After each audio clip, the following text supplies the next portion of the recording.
Well, good morning. I don't know if you're like me, but we just finished our first week of virtual school here in Guilford County. The first 9 weeks of school are at home, so we're just sorting through that. But one thing I wanted to share that I felt like it was really important is how do you cast anxieties onto God, and how do you do that for teens, especially for teens? And I've struggled through that because sometimes if I'm honest, sometimes when I cast a care or a worry or an anxiety onto God, it just feels like it didn't take or it didn't work, and so why not? And how might we do that? When I was a teenager, I had the duty of wrapping up dad's extension cords. And you know what? I've actually got one here. We would have to wrap up these thick orange extension cords after charging a car or blowing the driveway.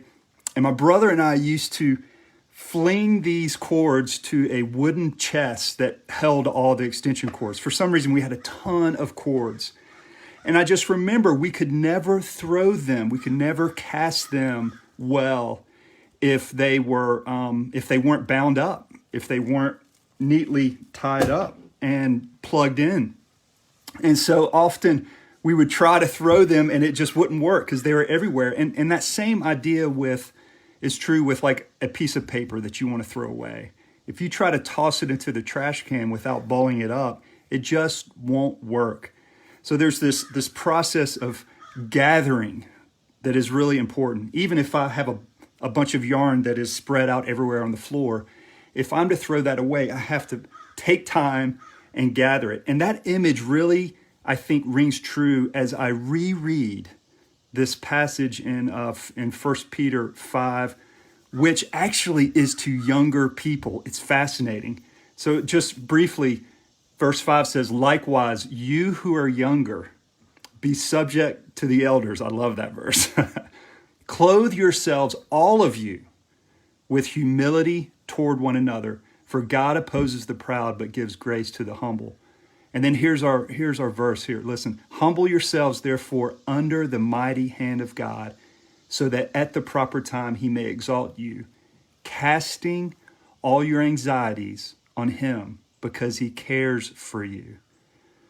Now, that word casting is the only thing I want to focus on right now. And I'm thinking of your teenager as I explain this. That word is really to throw upon, to fling something with the destination in mind. And it's used here in 1 Peter and then in Luke 19:35, where Jesus comes in triumphantly to Jerusalem. And you remember everyone started taking off their cloaks and were throwing it in front of the donkey that held Jesus. And so this idea with intention of gathering, pulling something off and casting it feels really important in understanding these verses. Because what you have to do is you have to get it there. You have to release. And in order to release, it takes time to gather it, to understand its root, to see what it might be plugged into, to understand how your foot might be standing on something that you need to gather up. And this takes time, and it's a process. It's not a neat process that is wrapped up. And it requires, I think, spiritual friendship. It requires someone that can help you understand those anxieties that are just rattling your soul, the reason why you're carrying the weight of the world on your shoulder. Because what we will discover and what this verse says is as we gather and as we pull this and we understand what this worry is, we can see that it's connected to our ego. It's connected to our sense of identity. And that is clear in 1 Peter because casting all your anxieties on him is a modifier of earlier where it says, humble yourselves. It's a verb modifier. So we basically know to cast is to be humbled. So to keep is to be prideful. And that is what I feel. I feel like our ego is so often plugged into false sources of identity. And so we're just trying to throw it and cast it, but it's plugged in It is plugged in and connected to our sense of managing our pain, managing the sense of shame, this flawed identity. So we must teach our kids this. We have to gather this up, that we have to model it and see that our lives are under the mighty hand of God. And so as you cast, what you're doing is you're actually using your mind, your visual mind, to see it go, but to also see it land with Christ. To even use your imagination to see him receive your care, your worry, to receive it in a way because his mighty hand of God is not trembling. His hand is not